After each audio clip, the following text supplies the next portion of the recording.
Assalamualaikum warahmatullahi wabarakatuh. Hamdan wa syukron ilallah azza wa jal. Perkenalkan, nama saya Muhammad Fakih Nur Syamsu MT. Saya guru atau pengajar di SMP Negeri 10 Madiun. Dan pelajaran yang saya ampu pendidikan agama Islam dan budi pekerti. Dalam kesempatan ini saya ingin mengingatkan kepada anak-anakku sekalian yang berada di rumahnya masing-masing, tetap jaga kesehatan, tetap bersemangat untuk bersekolah, tetap bersemangat untuk belajar, dan yang terakhir tetap semangat untuk beribadah. Dalam kesempatan ini Bapak atau saya akan menjelaskan macam-macam sujud yang disunahkan oleh Allah Subhanahu wa Ta'ala dan bagaimana tata caranya. Nah, oleh karena itu Bapak akan menjelaskan tentang pengertian sujud dan macam-macam sujud. Apa saja sih sujud yang ada di dalam Islam itu secara umum? Nah, untuk pengertian sujud sendiri, pengertian sujud adalah sujud merupakan satu bentuk kepasrahan dan penghambaan diri kepada Allah Subhanahu wa Ta'ala. Hanya kepada Allah sajalah manusia itu boleh bersujud. Adapun kepada sesama, kita diperintahkan untuk saling menghormati saja. Jadi kita harus bisa membedakan antara hablum minallah dan hablum minan nas.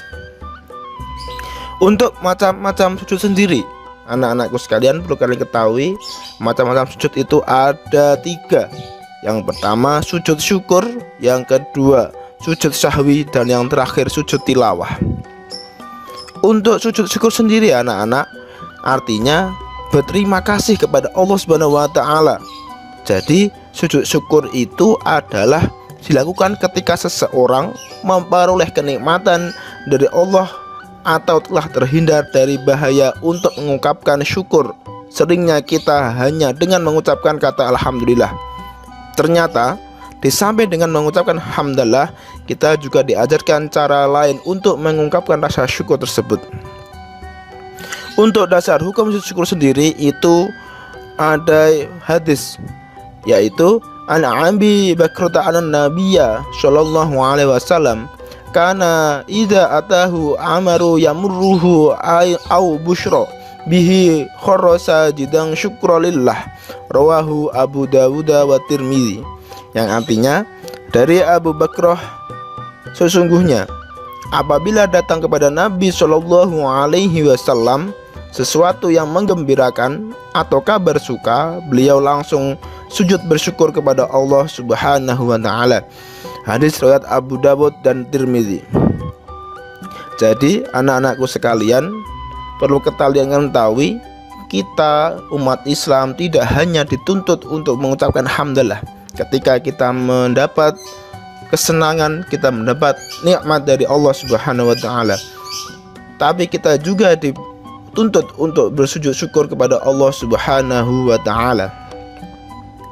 Jadi sebab-sebab syukur itu ada 2. Yang pertama, mendapatkan nikmat dari Allah Subhanahu wa Ta'ala, dan yang kedua terhindar dari bahaya atau kesusahan.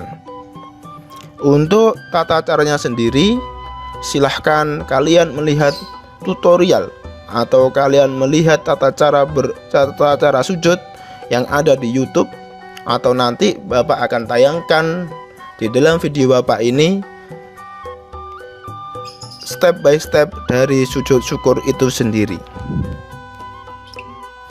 Anak-anakku sekalian, memasuki materi yang kedua dari macam-macam sujud, yaitu sujud sahwi. Sujud sahwi adalah sujud yang dilakukan karena lupa atau ragu-ragu di dalam sholat. Untuk sujudnya sendiri nanti dilakukan 2 kali dan dilaksanakan setelah kalian membaca tahiyat akhir sebelum salam. Kurang lebih ada 5 anak-anak. Yang pertama, lupa meninggalkan salah satu rukun salat, lupa atau ragu jumlah rakaat, lupa membaca doa kunut bagi yang membiasakan kunut. Karena perlu kalian ketahui anak-anak, terkadang ada yang tidak biasa kunut Dan yang keempat, lupa melakukan tasyahud awal. Dan yang terakhir, kelebihan atau kekurangan dalam jumlah rakaat.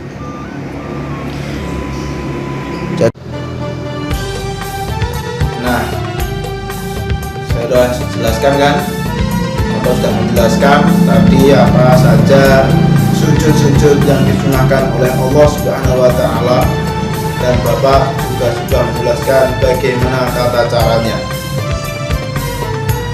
Sebelum saya tutup dalam video ini, saya ingin merefleksi pada anak-anakku sekalian yang ada di rumah sana. Kalian harus tetap sadar bahwasanya Allah menciptakan setiap makhluknya itu hanya untuk beribadah. Wa ma khalaqtul jinna wal insa illa liya'budun. Oleh karena itu, dalam materi sujud ini kita dituntut untuk bertakwa kepada Allah, dan kita dituntut untuk tetap memasrahkan diri pada Allah. Terutama di musim pandemi ini, kita harus berpasrah diri pada Allah dan tentunya tetap berikhtiar, yang mana ikhtiarnya itu mematuhi protokol kesehatan. Mungkin cukup sekian yang bisa saya sampaikan dalam materi ini. Semoga bermanfaat bagi kita semua dan bermanfaat untuk saya sendiri. Ihdinas siratal mustaqim, afu minkum, wallahu muwaffiq ila aqwamit thoriq. Assalamualaikum warahmatullahi wabarakatuh.